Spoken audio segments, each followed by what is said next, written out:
गिर जाता है। मेहुल अपनी स्पेशल बुलेट ब्लास्टिंग गन निकालता है और निशाना लगाकर जयकाल आर्मी के एक आदमी को शूट कर देता है। गोली लगते ही जयकाल आर्मी का वो आदमी ब्लास्ट हो जाता है। तभी एक दूसरा जयकाल आर्मी का आदमी चौराहे के बगल में खड़ी कार के पीछे छुपकर फायरिंग करने लगता है। अगर मैंने उस कार में गोली मार दी तो बेकार में पूरी कार ब्लास्ट हो जाएगी। मेहुल पूरे ध्यान से उसके सर को टारगेट करता है और गोली चला देता है। मेहुल की बुलेट कार के शीशे में छेद करती है और उस आदमी के सिर पे लग जाती है और वो आदमी पीछे ब्लास्ट हो जाता है। उधर आलिया छुपते छुपते जयकाल आर्मी के बिल्कुल पास पहुंच जाती है। वहां पहुंचकर आलिया ध्यान से देखती है तो 4 जयकाल आर्मी छुपकर मेहुल पर फायरिंग कर रहे थे।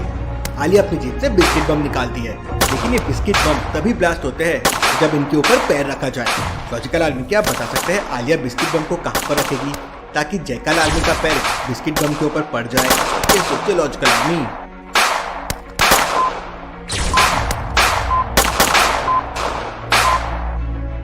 लॉजिकल आर्मी ध्यान से देखिए, जयकाल आर्मी अगर पीछे की तरफ भागेगी तो उन्हें पीछे बने हुए कैफे में ही जाना होगा, क्योंकि पीछे बस एक ही दरवाजा है और वो कैफे का है। इसके अलावा वहाँ कहीं पर भी पीछे भागने की जगह नहीं है।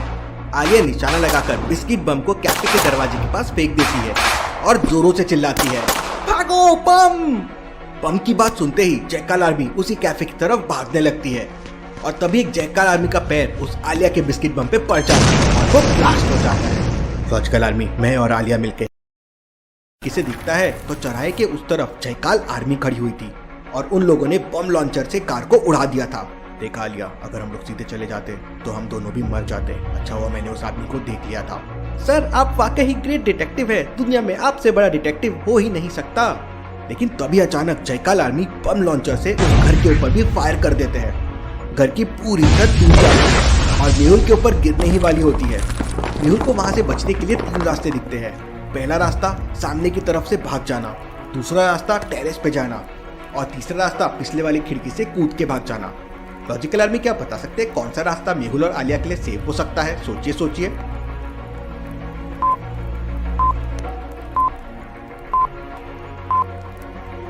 सामने तो जयकाल आर्मी है, टेरेस तो टूट चुका है, मतलब पीछे से भागना ही सेफ होगा। मेहुल उस खिड़की की तरफ भागता है और आलिया और मेहुल खिड़की से बाहर निकल जाते हैं। ग्रीन कलर की गैस देखते ही देखते पूरी लैब में फैल जाती है। इसके पहले कि आलिया उस रोबोट के पास पहुंच पाती, वो बेहोश होने लगती है। धीरे धीरे करके सभी लोगों को चक्कर आने लगते हैं। ये देखकर डॉक्टर संजना तुरंत लैब के अंदर के एक बटन दबा देती है और लैब के अंदर ऑक्सीजन गैस का धुआं उड़ने लगता है। इसके बाद डॉक्टर संजना लैब के चारों तरफ लगे पाइप को खोलने लगती है।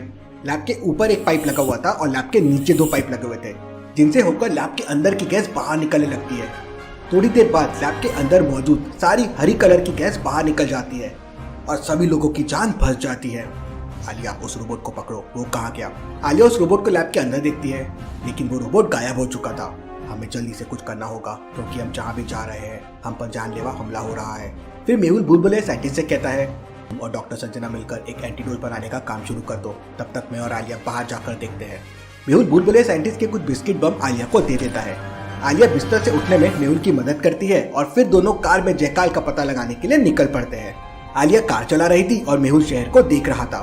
आलिया बिल्कुल सावधान रहना, जयकाल कभी भी हम पे हमला करवा सकता है। मेहुल और आलिया रोड से जा रहे थे, तभी मेहुल चौराहे का नजारा देखकर समझ जाता है कि जरूर यहाँ पे कोई आदमी है। लॉजिकल आर्मी क्या बता सकते हैं मेहुल को ऐसा क्यों लगा कि यहाँ पे कोई आदमी है? सोचिए सोचिए।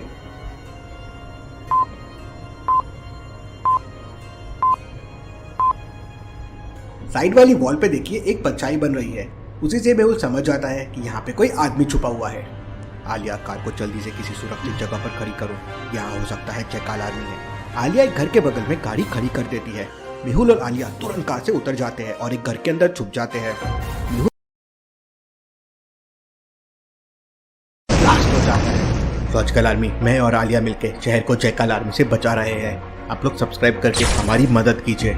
जयकाल आर्मी अब तक काफी डर चुकी थी और तभी वहाँ मेहुल का खबरी पूरी की पूरी मेहुल आर्मी लेकर आ जाता है।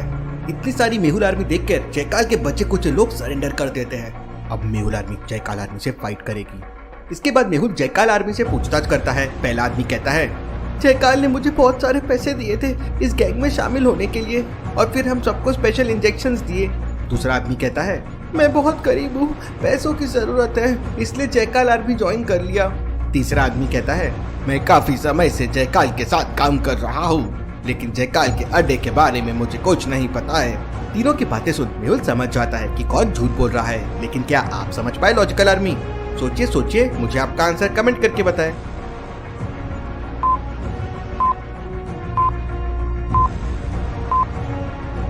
दूसरा आदमी झूठ बोल रहा है क्योंकि ध्यान से देखिए, उसके गले में सोने की चेन है और हाथों में बहुत सारी डायमंड की रिंग पहनी हुई है। तो वो आदमी भला गरीब कैसे हो सकता है? सीधे सीधे जयकाल के अड्डे का पता बताओ, नहीं तो मैं तुम्हें जिंदा नहीं छोड़ूंगा। इसके बाद मेहुल उसके सर पर अपनी गन लगा देता है। वो आदमी डर जाता है और जयकाल का पता बता देता है। सर, जयकाल पायल होटल में बैठ के पूरे शहर को उड़ाने का प्लान ऑपरेट कर रहा है। इसके बाद मेहुल अपनी खबरी को उस जगह का एड्रेस देता है जहाँ पर मेहुल ने अपनी पंचर कार को जंगल में छुपा दिया था और कहता है, मेरी कार जंगल में पंचर पड़ी है, उसे ठीक कराओ और मेरे पास लेके आ जाओ।